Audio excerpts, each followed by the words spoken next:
We made this.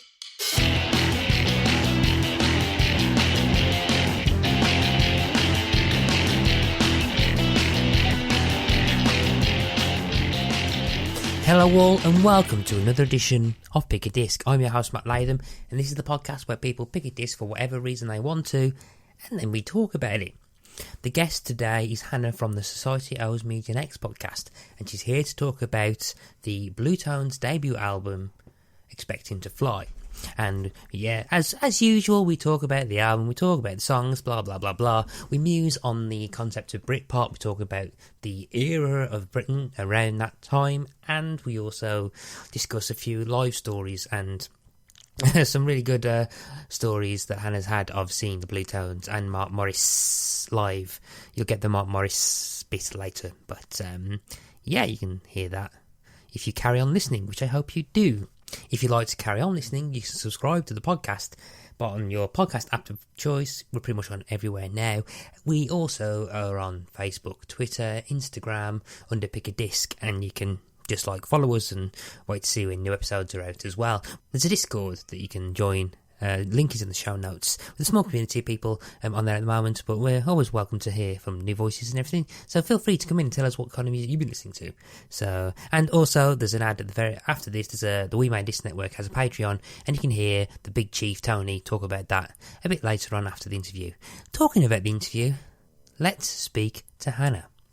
I feel as if this is another guest that I've managed to get. And I've mentioned this before through my weird stalking of the music podcast hashtag on Instagram, which I'm quite surprised that Instagram's actually gotten really good for networking in terms of podcasting. But yeah, I think it was, if I remember rightly, I think it was the Wayne's World episode. So I think Wayne's World came up and I love that film. I was like, oh, I need to listen to this and stuff. And thus here we are. Clearly a man of great taste. Yes. But yeah, no, I'm quite surprised just how good Instagram actually is for networking, particularly with podcasts and stuff. And yeah, it seems to be a growing community of podcasters that just on Instagram. So yeah, I do love a bit of Instagram, but I've been quite lazy and we tend to just only really use Instagram for our podcast, but trying to be a little bit less useless at Twitter now and actually use that, which seems so far to be quite good too. So with me is Hannah from the Society Owes Me Gen X podcast, and we'll talk about the podcast in a bit more detail later on, but you're here to talk about an album that you've picked, and an album that I come to gather that you really really like from a band you really really really like. So why don't you tell the listeners the disc that you've picked for today? So I've picked Expecting to Fly by the Bluetones. Yeah, released on the 12th of February 1996. It's the debut album from them. Is that correct? That's right, yeah. Yeah. Why have you picked Expecting to Fly? It's one of my favourite albums ever. Had a big impact on me. The Bluetones weren't the first band that I kind of fell in love with, if you like, but they were probably maybe the fourth or fifth. So I discovered them when I was, I guess, 15, 16. So I don't know about you, but at that point in my life, music was kind of everything. And I think the first band that I really fell in love with was REM, and then I got really into the US grunge scene and Pearl Jam and Nirvana and Smashing Pumpkins, and then of course I feel a little bit dirty using the term because it is a bit controversial, but Britpop came along, and I'm not saying that the Bluetones are Britpop. There are a lot of discussions around that, and I'm sure we can get into that later. But they are one of the UK indie bands that I absolutely fell in love with, and to this day still remain one of my favourite bands. Oh, okay. So how did you discover them then? Do you remember the first moments you... I honestly, I don't remember the first time that they came they landed on my radar, but it was probably through, I was an avid reader of the Melody Maker and the NME. So it was probably through those, or possibly through Smash Hits a little bit earlier. Okay. But yeah, probably through the indie press. Okay. And I usually ask, was this the first album of theirs that you listened to, but it's their debut? So I'm assuming it was the only album they had out at the time. Or... Yeah, although they did actually have a couple of singles before that. So Expecting to Fly came out in 96, as you said, on their own Superior Quality label. They were signed to A&M, but before that they were on Fierce Panda Records. I don't know if you remember that. There were Ash, Supergrass, Baby Bird, a few of the bands at the time released stuff on Fierce Panda, but they had two singles, and Slight Return and The Fountainhead on Fierce Panda before Expecting to Fly came out. I think that's right. Oh, okay. So, so this was their debut album, which came out as a 1996. For those who are unaware, the Bluetones are an English indie rock band formed in, I can never pronounce it, is it Hounslow or Hounslow? Hounslow, Greater London in 1993. The band's members are Mark Morris with two S's on vocals, Adam Devlin on guitar, Scott Morris. I've been saying that in my head because the double S just makes me feel like a snake. So Scott Morris on bass guitar and Ed's Chester's. There's a lot of S's in the names of these. I yeah, it's a tongue twister, that, isn't it? Yeah. So it's Mark Morris, Scott Morris, and Ed's with an S, as in EDS, Chester's on drums. Fifth member Richard Payne came on board in 1998 to 2002. The band was originally named The Bottle Garden. So, they scored 13 top 40 singles, 3 top 10 albums in the UK charts.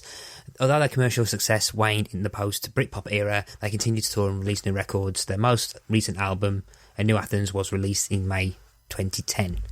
So, in terms of my history with them, when you mentioned the Bluetone stuff, I couldn't remember the names. The name didn't ring a bell with me.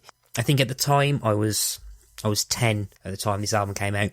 So I was, and I was like, I began listening to it. I'm like, I don't recognise this. And then there was one song that kicked in. I was like, oh, okay, so it's the band that did that song, which was And as soon as the chorus of Slight Return kicked in, I was like, oh, okay, yep. And okay, I didn't know what the name of the song was, or I didn't know what the name of the band, but it's one of those songs that you kind of hear as a kid, and you can always remember like an odd melody of, and then one day you'll probably hear it and thinking. And it comes to the point where there's probably loads of people that have this thing where you have a kind of melody in your head and you have no idea what it's from. You think that, oh, I must have just created it in my head. And then you suddenly hear a song years later. And you think, oh, so I subconsciously plagiarised that, no? So, yeah. I think that's where it came from. Yeah. Slight Return is very much like that in terms of songs and stuff. So, but yeah, apart from that, I never really paid much attention. I think the only kind of, again, to use the term Britpop, which I want to elaborate a bit more later on anyway. I think the only kind of music that was like quite high profile that I was listening to at that time, you pretty much had your Blur and your Oasis, and that was pretty much it. Sometimes a bit of Pulp, Common People would sneak in, in terms of that kind of music. But other than that, I think it was more or less. I'm pretty sure it was like the access to music I had was pretty much what was on the radio, and it was dominated by, at that point, Spice Girls. So I think Wannabe would probably come out a bit later on that year, I think, and Spice. I can't remember when in the year that came out. It might have been. Yeah, I can't remember, but yeah, it was certainly around a lot. But I'm not surprised that Slight Return was the one that that made the penny drop for you, because it was their biggest hitting single, but it still didn't make number one. It was number 2 on the UK singles chart, but I don't know if you remember Babylon Zoo and their like one hit wonder Spaceman. It was that song that kept them from the number one. Well, okay, no, that song I remember because I remember watching Top of the Pops. And I think, and I can't remember how long it was number one, but I know there was a whole thing about Babylon Zoo doing like a 3D performance, and there's like, and you can have like these glasses and stuff. And I was watching it, and all it was were these really crap CGI household items going across the screen. If I remember, and I have no idea why that still is in my memory. Thinking about it, he was wearing that weird sort of like I don't know, was it like a silver puffer jacket or something? And yeah, it was an odd video. I've got to admit though, I did really like that song as well. I did that it kept the Bluetones off number one, but I might actually had it on cassette. I think that I started getting a couple of singles at that point, so I'm pretty sure I might have contributed to Babylon Zoo knocking. So yeah, I reckon I did too. yeah, but no, I didn't realise it was around that time. So yeah, and interestingly enough as well, knocked Oasis's "What's the Story" Morning Glory off #1 for a week. It did an entire week. What a coup, though! I mean, because like Oasis were just everything at the time, weren't they? Just absolutely dominated. Yeah, I think everything. I don't know when I probably bought the CD years later because it was always one of them. But I'm pretty sure I remember. Pretty much Oasis was like the guitar band. It was like the guitar band that was like everywhere. Yeah. That you could only really listen to. Like if you apart aside from perhaps Blur, I think was Park Life the same year, or was that The Great Escape, wasn't it? Yeah. I suppose it's the big four, wasn't it? It was Blur, Pulp, and Suede. Really, they kind of dominated. Yeah, those are the names and stuff. So and I think part of me is that's probably why I didn't really get into it, because there wasn't really an internet or a cult scene you could really follow at that point, was there? So, Expecting to Fly. So this is probably the first time I actually listened to it all the way through, and the thing that got on my first listen was that I was surprised at how diverse he actually sounded. I was fully expecting, particularly when he said, "Oh, it knocked Oasis off," I was expecting it to be something similar to Oasis and Blur and Pip, just like that kind of Britpoppy sound, because it was lumped in that era. And I was quite surprised at how different it was. It didn't feel like it. Well, you can see elements of it, of the era, but it also had parts where it kind of like it didn't feel like it was. If that makes sense. Yeah. I mean, thinking back, I don't know if I particularly felt when it came out that it was like, wow, this is, so different from everything else that I'm listening to. It's not like when, Nevermind came out, and that was just so different from everything else. It wasn't that kind of feeling. For me, there's a lot of things I love about the Bluetones, but I think for me, what really stuck out was just Mark's vocals. I absolutely love them. I think he's got a really, really distinctive voice, and is an incredible lyricist. And being a very sentimental 15, 16-year-old at the time, I paid a lot of attention to the lyrics of songs. And I was one of those pre-internet kids that would, I'd sit in front of my Sony cassette player and rewind until I could, write down all the lyrics of my favorite songs, a long time before Genius lyrics or anything came along. And still, there's just something about the quality of the vocals that just gets me every time. Yeah, there's like a distinctive. So if you compare to, as we said, the big four, you got almost tag team vocals. You got two dueling vocalists with Oasis, but they've got the very kind of distinctive whine, that kind of like noise to them and stuff. Where you had Damon Albarn's kind of like man on the town, kind of like, all right mate, kind of almost like cock on the street type thing. Then you had like Jarvis Cocker's kind of very enigmatic kind of like swagger. Like swagger from the 70s, really oozing cool. And then you had Suede, whose lead singer I cannot remember the name of. Brett Anderson. Okay. Yeah. Good. Because I was going to get confused with Tim Wheeler for a second then, because I always get Suede confused with Ash for some reason. But yeah, and Suede had that almost high pitched nasally kind of like distinctive line, but they all was kind of distinctive stuff, and it was and you probably either and you could see anyone trying to emulate that was either lumped in those four kind of like spectrum of voices. But yeah, there's some I quite like Mark Morris's kind of like voice. It kind of settles somewhere. It has that kind of like higher voice than perhaps other vocalists do, but it doesn't feel either too nasally. Or it doesn't feel, it's not nasally, it's not swagger, it's kind of like relatable type. So it doesn't feel like, it doesn't feel like it's a character, whereas as good as Jarvis Cocker is, Jarvis Cocker feels like it's Jarvis Cocker playing someone called, or performing as someone else called Jarvis Cocker at times. Quite. I guess if I was going to compare them to any of those four that you've mentioned, I mean, he is completely different from all of them. But in terms of, I guess Jarvis has got that sort of, sort of the geek chic. He's very sardonic, and again, he's an incredible lyricist. And I wouldn't say that about, I think Noel's a great songwriter and everything, but, And I think he said himself, like, lyrics aren't really the important thing about Oasis. Whereas I think the Bluetones, you know, they're really well crafted pop songs, and a lot of thought goes into the lyrics. It is poetry. But there's also, you know, just going back and having a deeper look at the lyrics earlier today, you know, I think a lot of them are love songs, but not those kind of, you know, sentimental, you know, smoochy love songs. They're, you know, there's heartache, but there's also there can be some really cutting things in there as well. Like, for example, in Cut Some Rug, which we might come on to, which was one of the singles, one of the lyrics goes, it's hard to have responsibility and judging by you a personality. Every time I hear that, I just think, ooh, harsh. But there's a lot of that kind of undertone going on in Mark's lyrics, I think. Yeah, there's like I'm quite drawn to like the vocal stuff as well. And again, I feel like I'm at the point now where I can't use my my lack of experience, like my kind of what's the word I'm looking for? Because lyrics are usually my go-to stuff, and like one of the whole things I did this podcast was that I wanted to try and learn more about music, and particularly I think the 2.5 years I've been doing this, I've started to take more attention to music and the styles of music and stuff. And I think one of the big things I got from this was the actual sound of it, as I meant sound, because you said you was hesitant to use the term Britpop, and there are elements of it there's elements of kind of like Britpop, which I think at a certain point is a way of just describing indie that was around a certain time, but there's still kind of like upbeat peppiness to it.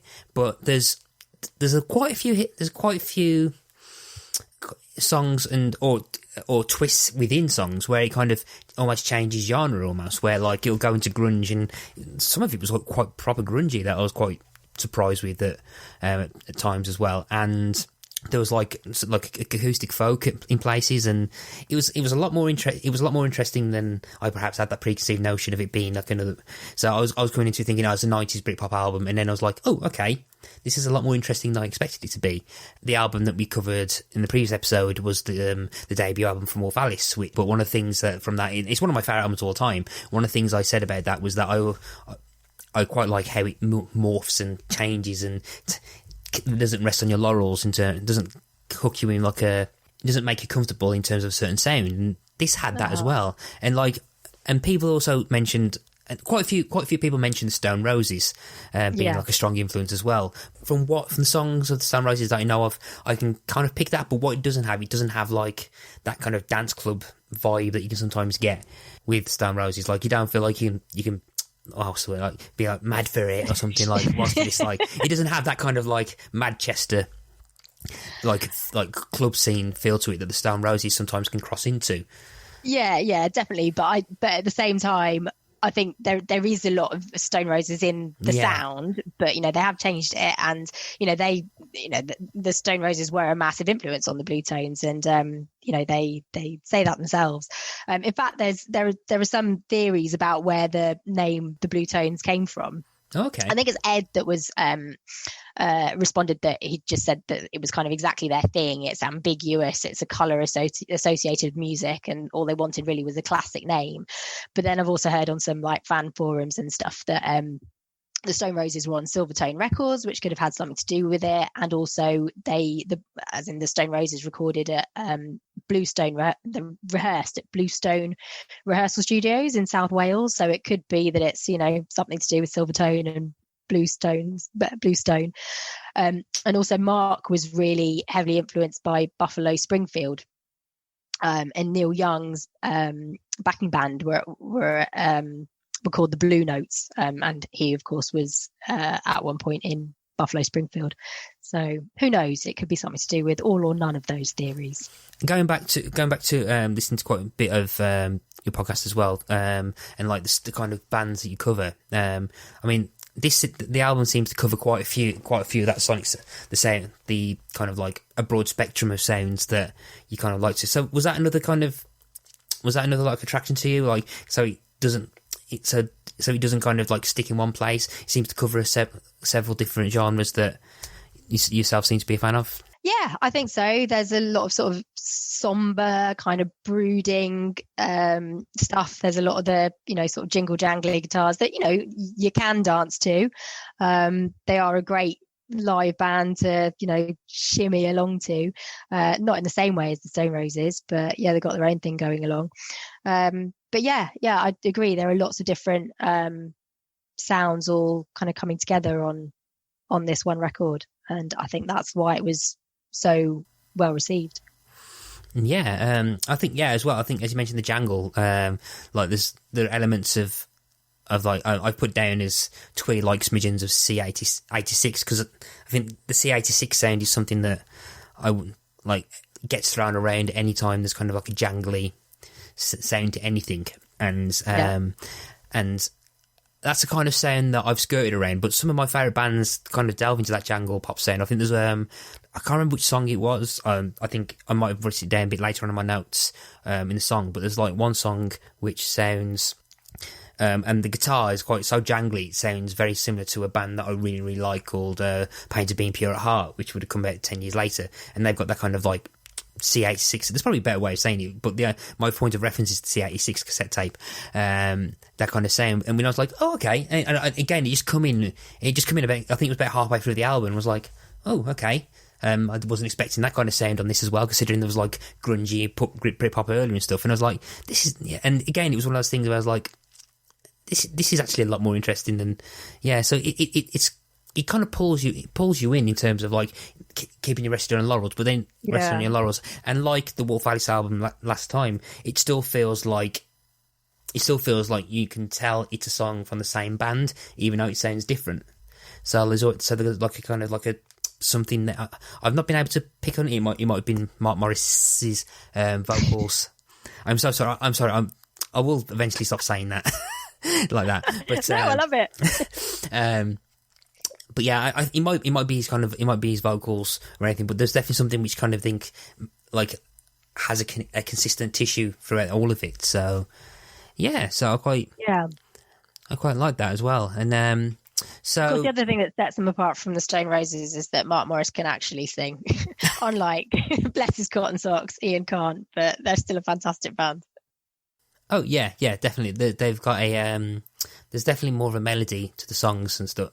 And there's a lot more kind of catchier choruses that I quite liked as well. So if we kind of move on to the actual songs themselves, which songs jump out to you, or do you want to talk about? So well, I guess the obvious singles. So there were 3 singles on the album. So the first was Blue Tonic, which spent 3 weeks on the singles chart and peaked at number 19. So yeah, again, like I think, the lyrics just get me for this one. When I'm sad and weary, when all my hope is gone, and I can't put my finger on the time things first went wrong. And apparently that was adapted from a poem called Celia Celia by Adrian Mitchell. And that line in the original poem goes, when I'm sad and weary, when all my hope is gone, what's it say? When I walk around High Holborn and think of you with nothing on. And I think that's a beautiful lyric. But when every time I hear it, I kind of imagine Mark walking around his living room with nothing on as well. And that sounds really, really dodgy and awful. I don't mean it like that, but it's one of those like, if there's no judgment here.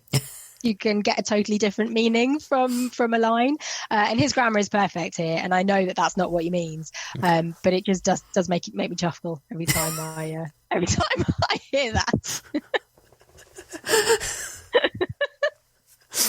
But there's actually genius annotation, which again I think it says this appears to be ambiguous. Is the narrator naked or the person is he thinking of? And again, and then it goes on to it's exactly that. Yeah, that's what I'm thinking of. So it's not just me then.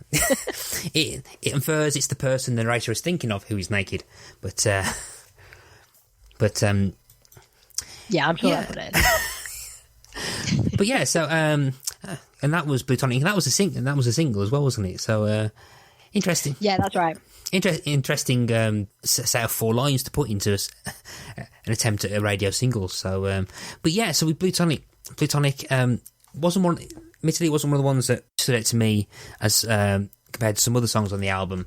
But and again, I completely missed Think of You Nothing Online, which I think, which if I listen to this again, and that's gonna, I don't want to. It's gonna make me really think of Mark Morris with I know, isn't it? Thanks for that.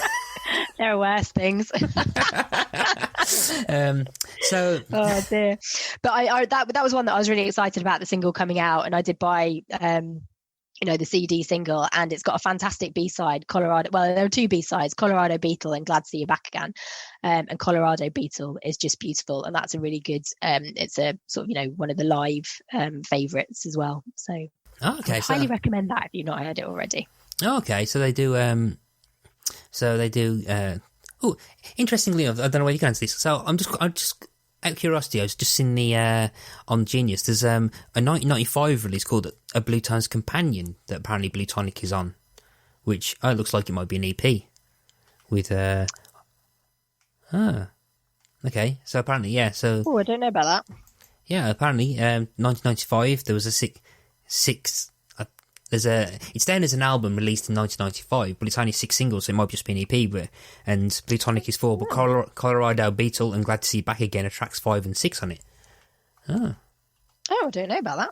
So it might be. So it might be one. Was that a UK release? Was it? I'm not sure. It doesn't have that much information on it, to be honest. But I just thought that was interesting to see. Again, it's not. It wouldn't be the first time that bands have released stuff on EPs before they appear again on an album. I just thought it was quite interesting.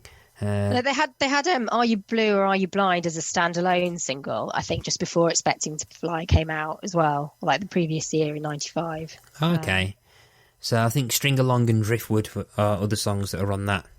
Oh, Driftwood's beautiful as well. So we talk about singles. So we get Slight Return out of the way. Right, okay. So so Slight Return was the second single. So we've talked about it a bit already. I think this one was originally a double A side with the Fountainheads before the album came out as well. I think that's right. I might be going around in circles. But I think it's a great sparkly little pop song. The title apparently just came about because it was kind of like I think it was like a sort of placeholder title and kind of a nickname, but they couldn't in the end think of a better title, so that became the official title. And I've never really quite understood why, and it's now just looking at the lyrics that like the last song is I'm coming home but just for a short while, so that's it. That's the Slight Return bit. So it is literally a slight return to it is, yeah, the words are not actually mentioned in the song, but yeah, that's it. Revelation. I mean, considering all the songs on the album, it's kind of almost like a straightforward. It's a single. I mean, it's a single. It's also one of the few. It's also one of the songs that's quite. It's like 3.5 minutes, so it's kind of built to be a single and stuff. But it's catchy.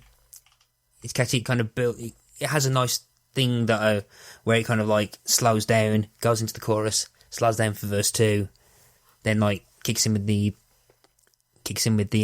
chorus, and I really like the first line of that chorus as well, where you don't have to have the solution, and you got to understand the problem. It's a very good double line, and it leads into the you don't go home for a miracle line, and it fits really quite well in terms of like into song. You're surprised how well you can sing it, how well it fits in the melody. It's like solution doesn't seem to be a word that will fit in like a pop song. Yeah, but it's great to sing along to. And I mean, as you can imagine, this one's fantastic live. It gets everyone going. I was going to say moshing, but you don't mosh to the Bluetones. You do that kind of indie shuffle, the sort of, again, the kind of Ian Brown indie shuffle.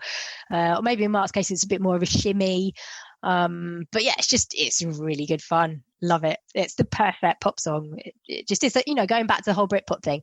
I think, I use the term carefully because I know people find it kind of a bit offensive, but I mean, I don't know, like I'm not sure I know of any band that actually claimed to be Britpop, but those big four got lumped in, and like as you said, anyone from the UK putting out indie music in the 90s, I think was lumped in with that. And I've read interviews where the Bluetones have said that they didn't feel that they were part of that scene, and they didn't really like the label, and they kind of felt like that them, and I think it was Supergrass and possibly Sleeper as well, that they kind of all really felt that they kind of didn't come under that label. But then, what does Britpop really mean? Is it, British pop music? And the Bluetones and all those other bands, I think they are just great British indie pop. And, on the one hand, what's wrong with that?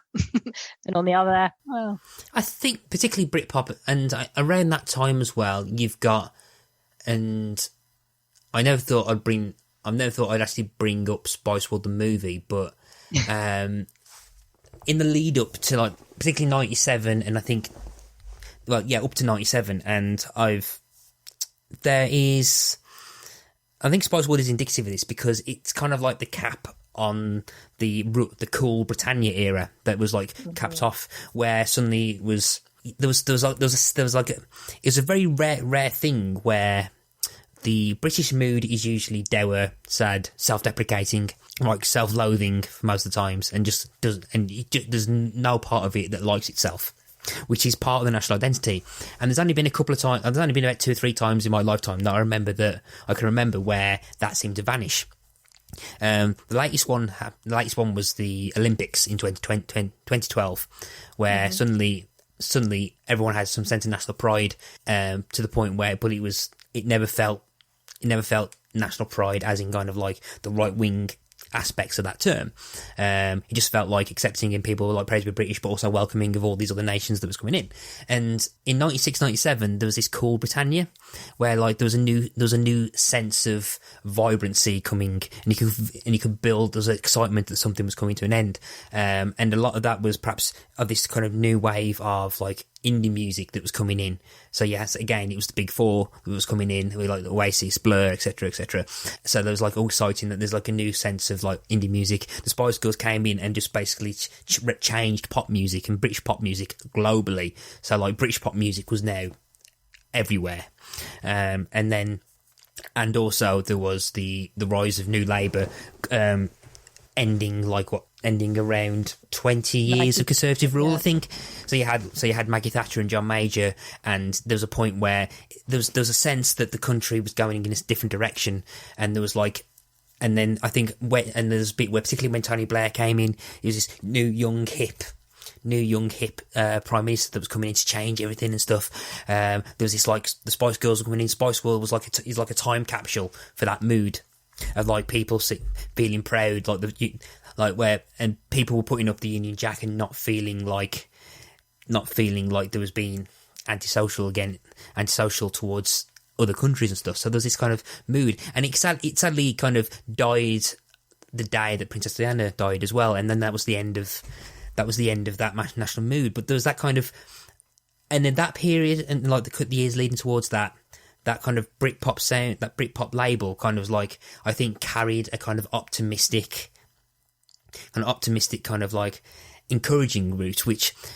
is interesting to think of when you think the bands didn't like the label, but I've always felt it as a kind of positive kind of like description of a general term of that. Yeah, although at the same time, I can see why a lot of those bands wouldn't want to be associated with the Spice Girls.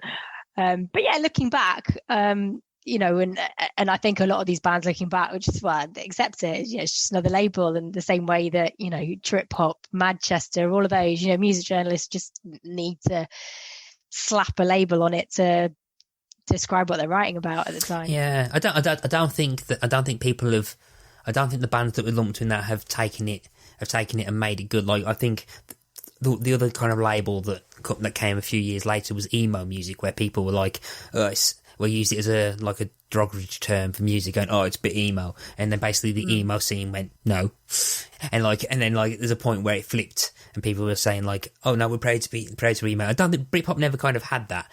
I don't think it never had that kind of like self-acceptance, because I think it died. Yeah. It died pretty much because it never had the chance to develop.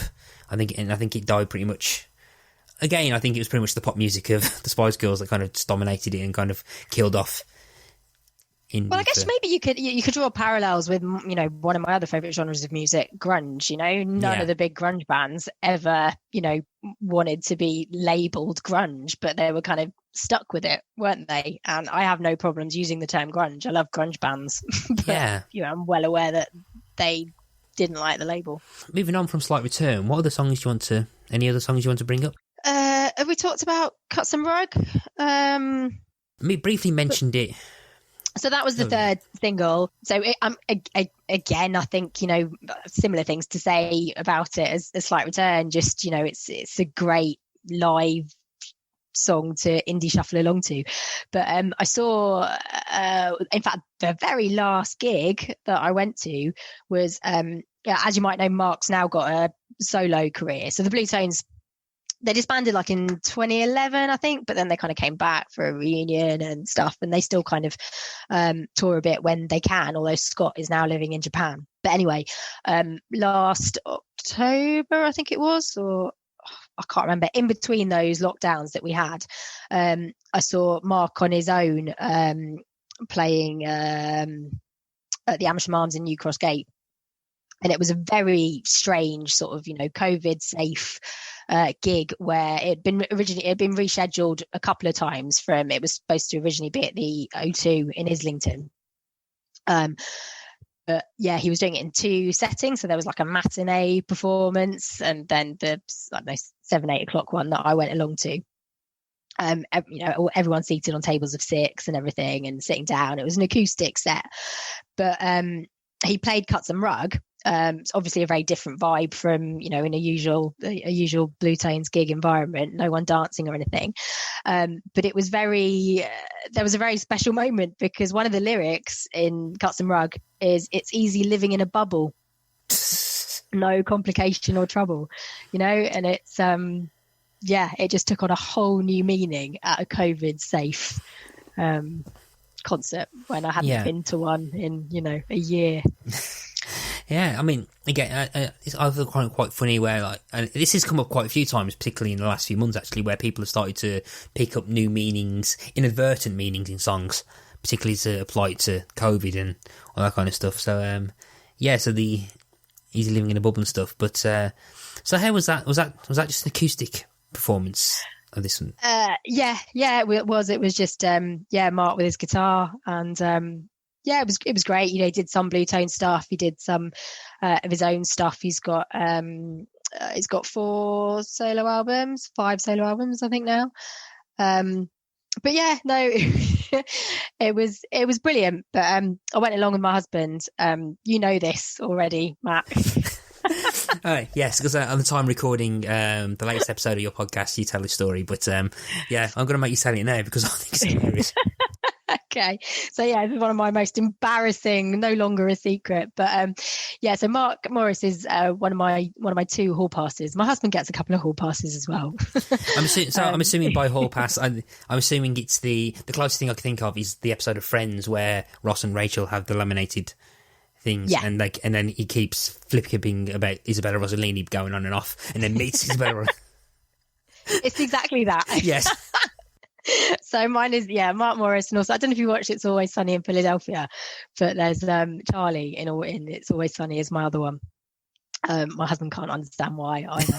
But anyway, so I went along with my husband. He's fully aware of, you know, my feelings about the Bluetones and Mark Morris in particular. Oh god, this is so embarrassing. But anyway, so we go up, and as I said, it was, you know, a very sort of sparse gig. We were quite keen, got there quite early. You know, we live in Brighton, or Hove actually, so the gig was up in New Cross, so, you know, we didn't know how trains would be running and what have you, so we're there nice and early. In fact, I think he was still finishing off the matinee performance, so we had a bite to eat, which was all very novel, having not been out in a year. And then shuffle into the function room, and, you know, we're there at the front in our big table of 6. You know, there was a great support app. Then Mark comes on, making a little bit of small talk whilst he's kind of tuning his guitar and setting up his stool and all of this. And there was barely anyone else in the room, so he was talking to us, and making eye contact with me. I was just so pathetic. I literally lost the ability to speak. It was just mortifying. I couldn't say anything. So Chris, my husband, had to, help me out and make the small talk with my whooper, because I was just pathetic, like 15-year-old starstruck fangirl. So just terrible. I'm assuming your husband hasn't let you forget it. No, he hasn't. He really did not let me live it down. That's ammunition for years. That is ammunition for years. Yeah, it really is. In terms of other songs then, so my favourite one on the album is actually the closing track, Time and Again. So it opens, just the opening of it is beautiful. It sounds like a can of, I like to think of it as being a can of gin and tonic, or a can of tonic opening. But again, it's because of the lyrics that I love this song. So I still can't explain why. But there's a beautiful lyric, I think, in there that goes, if I found a brand new colour, something no one had ever seen, dug it up right there in my garden, that would be the greatest thing. And that is a lyric that has just stayed with me since I was 15. And I was one of those introspective teenagers that had a little book of profound quotes and lyrics and things that I would write down and illustrate, and that had a whole page in my little self-indulgent journal. I just love it. And I was talking to my co-host Lily about it the other day, and I've got a 4-year-old daughter who was doing some colouring the other day, and she likes to empty out all of her pencils and scribble lots of different colours over each other. And I remember doing this as well around the same age, and it would just be a mess of stuff. It would just look brown, it didn't look beautiful. But of course I'm going like, oh, it's beautiful. She's like, do you like my new colour, Mummy? Do you like my new colour? And I think possibly that is that might be the reason that I love that lyric so much, because I remember doing that myself with my friends, and we'd be like comparing these amazing colours that we just kind of invented that were nonsense. But yeah, it just reminds me of that, I think. So is it because when I looked at that, so is he saying that I dug it up there in the garden? Is he burying this brand new colour, or is he trying to share it? I've never fully understood that, because at a certain point, I could read that as like anyone who's tried to do anything creative or anything will probably have an idea of like, oh, I've just come up with an idea of a TV show, or I've come up with an idea of a book or a story or something, and it'll be the greatest thing ever done, but no one will ever hear it. So you just bury it in the back of your mind and stuff. Now, I read it as that, where you find or discover something that might be revolutionary or new, probably not, but like you had the idea that, I've got this idea for something which could be great, but you just don't do anything with it. So you just like bury it in the back of your mind. I associated with that, but then just rereading it again, where it says I dug it up right there, I misinterpreted that as in burying this colour that he discovered. Yeah, I don't know. I think because I've not really sort of done a critical analysis of this song, but I've kind of always just taken that lyric and loved it without really thinking about it in the context of the rest of the song, and then looking at it with the rest of the lyrics, it doesn't really seem to fit in my mind. I don't really know what it means, because the rest of the lyrics to me seem to be kind of, I don't know, they're very somber. That he sounds like he's describing depression. It's like, nothing I could do to ever bring those feelings back. I've taken everything. My body's a bloated sack. My head feels too heavy. My legs feel too weak. All I can do now is sleep. It sounds, sounds like someone having a crappy time, but then the colour thing just sounds really uplifting, and the song is kind of, I think it's both of those things as well. It's bluesy, but it kind of bounces along as well. I've never thought of it as being a sad song. So yeah, I don't know. Interpret it as you wish, I guess. Okay, but then, I guess that's like probably one of the reasons you think you say he's a good lyricist, that he allows multiple interpretations of just the lyrics that people take with that. So I quite like that idea. I mean, obviously I've got millions of TV show ideas that are give me a chance and it'll be the best thing since like Breaking Bad or The Sopranos, but I just can't be bothered to do anything with them. But that's how he says confidently. But I do quite like that kind of image with it, and whether it's whether it's a metaphor that can be applied to that, I'm not sure. But yes, and I think time and time again it's a very interesting way of ending the album, because it's considering like the albums that had like kind of peaks and lows of like kind of heavier stuff. It's quite a sedate kind of like end, rather than like, so it doesn't kind of like end with the massive climax. It kind of ends with this like softer, quieter song compared to the rest of the album. Yeah, it's not the quietest on the album. But yeah, I don't know. I think it works. But again, I can't describe why, apart from that lyric, why the song really means so much. It's not one that they particularly play live. I think the only time I've seen them play it live is, when they were touring this particular album. But yeah, just love it. Okay.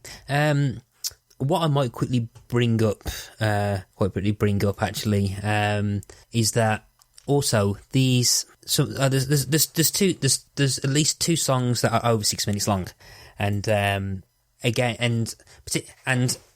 bizarrely, and it's an ongoing joke that I'm not a fan of longer songs, and bizarrely, for example, Putting Out Fires combines a lot of the influences together, and there's the Jangle bit, there's the britpop bit, there's almost grunge, and then it goes into almost classic rock at times, and it actually did enough to trick my brain into thinking it wasn't actually as long as it was. So I actually quite like Putting Out Fires, and considering it's 6 minutes 22 seconds long, I find that a pretty decent feat, actually. Is it that long? God, it doesn't feel like it. Yeah, exactly. When you're having fun, eh? Yeah, actually, I think that might be it. It doesn't feel like it's 6 minutes long, and it's kind of weird that it's kind of rare that a song at least over 5 minutes keeps my attention like that. Because famously, it's almost like a running joke on here, particularly with some of the people, other guests on here that I've had in the past, including Colin from We Dig Music. Yeah, like always has the idea of the Latham limit. Like the song that if it goes on for too long, does it reach Latham limit? And this passes it, and considering it's like yeah, so yeah, and it's one of those rare instances of a longer song kind of like not reaching the Latham limit. So yeah, I feel the same, but about album length. I mean, well, as in number of tracks, I think 12 is ample.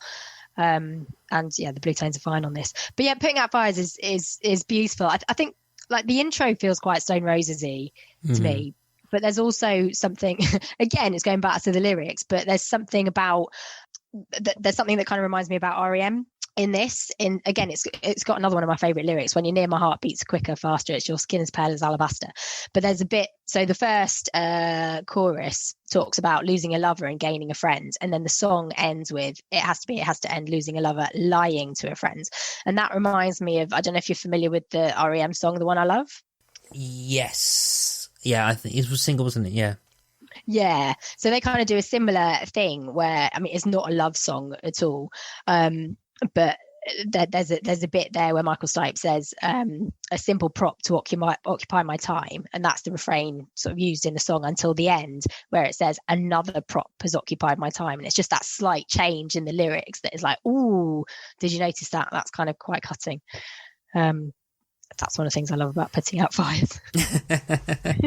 But yeah, I think again, it's like, I thought it was actually a good song, but I think it's a great showcase as well. Because when I say like it kind of like the album has all these different like kind of twists to keep you on your feet in terms of its sound and stuff. This is the one where it says, okay, how can we do that and put them all in the same song? So you're thinking, oh, okay, and it. Yeah, so kind of like, so it feels like the album experimenting with all these different kind of sounds in the lead up, and thinking, right, okay, we've got all these ingredients all set up, let's just throw them in the same pot and bring out Putting Out Fires. And again, I was pleasantly surprised at just how much I liked it, and then realising it was 6 minutes and it just didn't feel that long. I was like, bloody hell, what the hell? But it's fine. So, but yeah, I think Putting Out Fires was the one that I kind of wanted to bring up. Is there any others that you want to mention before we move on? No, I don't think so. I love them all, but I think, yeah, we should probably cut it there. Okay, so for the reception of the album, was I think quite a few good reviews, actually. I think Sam Taylor and Q wrote perhaps the most accomplished rock debut album since the Stone Roses in 1989. Expecting to Fly avoids the usual primitive drive of first recordings in favour of technical brilliance and adventurous songwriting, a classic rock album. List journalist Brian Donaldson likened the Bluetones to a squeeze for the 90s, and noted the record has excellence exhibited throughout. David Sinclair of Rolling Stone called the album an accomplished and varied collection of guitar-based tunes with solid charm rooted in the best traditions of English alternative pop, no more but certainly no less. So a Melody Maker placed it 19 on the list of 1996's albums of the year, and the NME ranked it 11 at the top of their 1996 critic poll. So, some interesting descriptions there. You got classic. Was it classic rock? Was one of the ways it was described? Yeah. What did David Sinclair say? That was Sam Taylor at Q, a classic rock album. David Sinclair called it a solid charm rooted in the best traditions of English alternative pop. Well, there you go. So alternative pop is probably what I would think of it more as than classic rock. I mean, I love classic rock, but I wouldn't call it a rock album. I think their next album was a bit rockier. Again, I wouldn't say it's a rock album, but find it like an interesting description to use to describe this record. Alternative is probably the better term for it, actually, because I think about alternative. I think alternative allows more freedom in terms of the experimentation and the changes of scene, and I think it encapsulates all those different kind of elements of rock you got. So you got the Jangle section and the grunge and stuff can all be classed as alternative, as like in the envelope of alternative description and stuff. But again, I think looking at I couldn't find a Metacritic page for it, which is a Metacritic page for it. I did look on albumoftheyear.org, which is a site that I've used a few times to try and keep track of what I'm listening to, and I keep forgetting to use it. But it's very similar to like Metacritic, but it's music based. And they mention and on the critic reviews, it's got like All Music had the rating of 90, Entertainment Weekly had 83, Rolling Stone actually had 60 on this bit, which I'm not sure and stuff. Sometimes the user parts of Metacritic are quite interesting to read, but there's nothing there. There is a couple of user reviews for Expecting to Fly, and nothing really hilariously weird, unfortunately. There is someone who gave it 85 out of 100, and their review is great. Okay. Yeah, so the lowest is 55, saying following the britpop trend, mainly to its rockier side, it begs for promises that surely can't keep, and that's all it is. That's all that review is. But yeah, other than that, there's not really else in terms that I can find for like user reviews on it. But so. Okay, so you've already brought this up. We've already kind of know the answer to this already. But have you ever seen them or members of the Bluetones live? They've already even said yes and stuff. But seen the band and Mark on his own a few times. Yeah. So how many times do you think you've seen them? You know what? I don't know. I've lost count now. I can tell you the first time I saw them was March the 19th, 1996 at Reading University Students' Union, the last time I saw them as the Bluetones was November 2019, just down the road from me in Worthing. And both times I went with my best friend, Anna, who's also a very big Bluetones fan. And after I was blown away by them back at, Reading Students' Union. I was, 16, and it was just the best thing ever. We were down the front and, doing our indie shuffle all night. It was great. Laxton Superb were supporting. I'd forgotten all about them until I dug out one of the old fans. I used to write a fanzine. But yeah, anyway, when I went to see them in Worthing in November 2019, it was just before Anna's 40th birthday. So the Bluetones have got a Facebook page and stuff. So I thought, well, I'll just I'll see if I can get a little shout out to her. So I wrote to them and said, look, we're coming down. It's like however many years since we first saw you together in Reading. My friend's just had a baby, doesn't get out much, kind of thing. We both think you're great. It'd be great if you get a chance to just say happy birthday at some time at some point in the set. And really quickly they responded and said, yeah. And it was Mark, because he, had a little M at the end. So, again, like 15-year-old starstruck fangirl, like I couldn't think about anything else for the rest of the day. And I really wanted to tell Anna, but obviously I couldn't because it was a surprise. But he was like, yeah, if we, I'll do my best to remember and give you a shout out. So I was really excited, went along to the gig. It was brilliant. And they were doing, so their third album, Science and Nature, they were doing the whole of Science and Nature. It was like a 2-parter, the whole of that album, and then, sort of like the greatest hits in the second part of the set. So it was fab. But all the way through, I was just waiting for this. And, at one point I really needed a wee and I couldn't go because I didn't want to, thought Sod's Law would have it that's when I'll do the shout out and I'll miss it. So anyway, kind of crossed my legs and nothing. So it was like, a bit gutted, but hey, never mind, people forget, they must get loads of requests. So anyway, after the gig, we were waiting for the train home, and I told Anna, and I showed her the messages. She was like, oh no, well, never mind. And I wrote back to Mark and said, oh, great gig and everything, too bad you didn't get the chance, but I'll forgive you, you were great, whatever. such an idiot. And anyway, again, he replied back the next day and he was like, oh, I'm such a pillock, I said hello to her in Guildford like 2 nights before or something. So anyway, I let Anna know, she was touched. But I'm just imagining what happened in Guildford. What did he say? And there's no response whatsoever. There's probably quite a few people there just go, like people called Anna, just going, yeah, I'll accept that. or just coincidentally someone just like a bunch of Annas like turning 40, and then a bunch of friends going, yeah, that was me, I did that. I told them to say that, and a few people crying credit.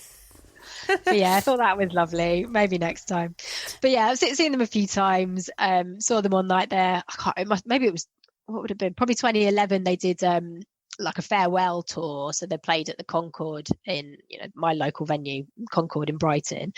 And then I think it was only like a year or 2 years after that they came back again. It was like, hang on, what's going on? You did a farewell tour, but they'd reformed and did another. So they were great. And then saw just Mark on his own. This was a very strange gig as well. It was great, but it was strange. It was a strange venue. It was in Lewes, which again is about half an hour away from me, outside of Brighton. And it was like a youth club or something, and a wedding had just kind of happened, and they were kind of still clearing away stuff from the wedding. But I'd been in Lewes a couple of months before and seen a poster on like a grocer's window that was Mark Morris and the Bluetones, and I hadn't seen them for years before that. And I'd had a very dry patch of gigs because I've had like a few kids and stuff, and didn't have the time or energy to go and see live bands. But I thought, oh yeah, that'd be good, fancy that. So lined up the parents to do the babysitting, and it was just brilliant. Went for a curry, then went to see Mark, and I was blown away because he did this cover of, so you will know this already, Mark, as well, Matt, because you've already listened to my last podcast. But one of my other big loves is Madonna, and so at this gig, Mark did a cover of Madonna's Angel, and it was just absolutely amazing. And he's actually, if you want to hear it, you can hear he's got another record. It came out in 2015 called The Taste of Mark Morris, and it's all covers. And it's got Madonna's Angel on it. It's also what I've been playing non-stop this week is he's got a cover of Lucretia, My Reflection by the Sisters of Mercy. I don't know if you remember them. The name I used to really like them. Like a goth band, like back in the day. They had a big, like Temple of Doom was the one that I really loved. But Lucretia, My Reflection, their version of it is fantastic. But the Mark Morris version of it is just incredible. It's brilliant. Do yourself a favour. Go and listen to that this evening. But yeah, I've been blasting that out of the as soon as I drop the kids off at school, I'm like cranking that up in the car. The album's got a label on it. It says this album is to be played loud in capital letters, preferably on a yacht. So in the absence of a yacht to play it loud on, I've been playing it in my on the school run. Yeah, exactly. After I drop the kids off, I'm not going to blow their eardrums out, but yeah, in my family estate car. The images now just like some kind of weird version of like a gangster rap video with hydraulics, but instead of blasting out gangster rap, just blasting out this, like just driving out, nodding at all the people and just seeing all the other kind of like all the other mums and dads dropping the kids off, just going, "What the bloody hell am I exactly that?" Yeah, throwing the kind of the whitest gang signs ever. Yeah, listening to my yacht rock and my tour app. Yacht rock. But no, it's brilliant. It's really good. But no, at least you got some really good like memories, and embarrassing ones associated with the live performance and stuff, and it's and it's again, I think it's something that I'm sick of saying it, but like it's something that kind of reminds you just how good and magical live music can be, particularly if it's someone that you, if it's songs or a band that you really really like, and where would some of those be in terms, if you was to, would they be high up on your list if you had to try and rank or figure out what your favourite gigs of all time were? Are some of them up there, or? Yeah, that 1996 one was awesome. Yeah, that was definitely up there. I mean, nothing beats Madonna in 1987, but yeah, definitely that Bluetones gig was pretty special because, you know, at that point I hadn't been to loads of gigs. I was only 15, but yeah, they made a big impression. Okay, so moving on. So people have listened to Expecting to Fly and then perhaps want to venture out further into the discography. Where would you recommend they go to next? Well, the next album, Return to Last Chance Saloon, I think I mentioned, a little bit rockier, but yeah, that's got some belters on it. It's brilliant. So yeah, I think that would be the next, you know, stepping stone if you enjoyed Expecting to Fly. But as well, if you enjoy Mark's voice in particular, he's got a bunch of solo stuff as well. So Memory Muscle was his first one. It came out in 2008. It's kind of folky. That's got one of my favourite songs, I'm Sick, on it in particular. But yeah, dip into that, and yeah, definitely check out that Covers album. It's brilliant. I need to. Yeah, I'll make a note of that. That looks interesting. Just so I need to get a dose of yacht rock. Where I would like to see, I know I sound like I'm totally obsessive about Mark, which I am a bit, but where I haven't seen him live, he's in Matt Berry's live band, the Maypoles. Do you know Matt Berry from? Yeah. Yes. So he's a rhythm guitarist and backing vocals on that. He's not the lead, obviously, but yeah, I'd quite like to see him with Matt Berry. Okay, see, perhaps a more unique voice. I mean, I think it's safe to say. I mean, interesting to hear Morris's voice singing the same thing at Matt Berry at the same time. You'd just pretty much be like cancelling each other out in terms of on the register, because Matt Berry's got a very. I'm assuming he sings with a low voice. He's got like a naturally low voice as well, but you'd imagine so, yeah. Yeah, but so yeah, okay then. So I'm definitely interested about that Covers album. I'm gonna have to check that. I definitely want to listen to that. Yeah. So in fact, it covers some REM on that as well, which is really good. Yeah, I like to get a little REM reference into everything I do as well. Yes. Yes. Yeah, it's like trying to fit it in on like the REM reference of the week, isn't it? So yeah. So as we're gearing up to the end of our chat now, and the very important question. The song for the playlist. Now, for people who have not listened to us before, what this is I'll ask Hannah to pick one song from the album to be put on to join the ever-growing playlist on Spotify. I can't veto it, so whatever Hannah says goes, so she can go for the short, snappy singles or the really long Colin-esque.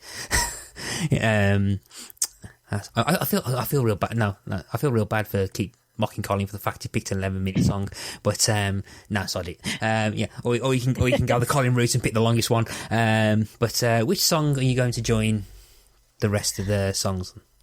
I don't know how long it is actually, but it's got to be Time and Again. Time and Again, actually. How long is it? Time and Again is 5 minutes 11. Oh, what's that? 11 seconds over. Was it 5 minutes? I think it depends. I think it depends on the song. I mean, there have been songs that are longer. There are longer songs I probably do like, but again, I don't think nothing's beaten. I think the Bright Eye song that Collins picked, which is about 10, which is nearly 11 minutes long. But so time. I think about 3 seconds of this is the can of tonic opening. So yes, time and again. Actually, saying that, one thing I was going to mention is that I think during at the end of, I think, is it The Fountainhead and the start of Can't Be Trusted, I thought there was an issue with the sound on Spotify, but reading some like blogs about the album stuff is actually sound of a record being put off and put back on. Yeah, on the turntable. Yeah. There's like a weird kind of like noise that appeared, and when I first heard it, I was like, wait, what? And I thought there was an issue with the speakers on the computer at one point, or then there was there was an issue with the Spotify. It was only till I read on this blog and stuff, but and unfortunately we come to the end of our conversation, and it's been great to chat about Bluetones, and I would say I genuinely actually I wasn't expecting to like the album as much as I did, so I really thank you for introducing it to me as well, so I'd never listened to them before. But we are at the end of our chat, and if people want to find you and listen to your podcast, where can they find you? Well, thank you very much for having me. You can find Society Owes Me a Gen X podcast at all of the usual places. We're on Spotify, Apple, etc., etc. And I do it with my co-host Lily. And yeah, our thing is basically a very nostalgic look back at the 90s, albums, movies, soundtracks. We love grunge. I love indie, Britpop, whatever. So we cover a bit of lots of things. Yeah, it's quite so there's a nice mix as well. It's like, again, you had like some episodes based on films and stuff. I think it was the Wayne's World one that the Wayne's World episode that kind of hooked me in first, and then kind of went back and listened to a few afterwards as well. So yeah, if you particularly want to dip into some 90s nostalgia, definitely recommend Society Mouse your next podcast. I really quite like it. It's become part of my weekly listening rotation in podcasts now. So with that, again, we are at the end, as I keep saying, repeating myself. But yeah, we are at the end of the conversation. Again, thank you ever so much for coming on, Hannah, and thank you ever so much. Thank you. You've been listening to Pick a Disc, and I've been your host, Matthew Latham. Our theme music is Pump by Kevin MacLeod of Incompetech.com. Pick a Disc is hosted by the We Made This podcast network, and you can find them on www.spreaker.com/user/WeMadeThis. You can find the Pick a Disc show site on www.spreaker.com/show/pickadisc. You can find us on all the usual social media type places like Facebook, Instagram, Twitter under Pick a Disc. You can also email us on pickadisc@gmail.com. Until next time, happy listening to all those discs that you are picking. Goodbye. Hello everyone, this is Tony, Network Chief of We Made This. As you know, our podcast network brings together a brilliant assortment of talent who talk about all kinds of pop culture content, such as the episode you just listened to.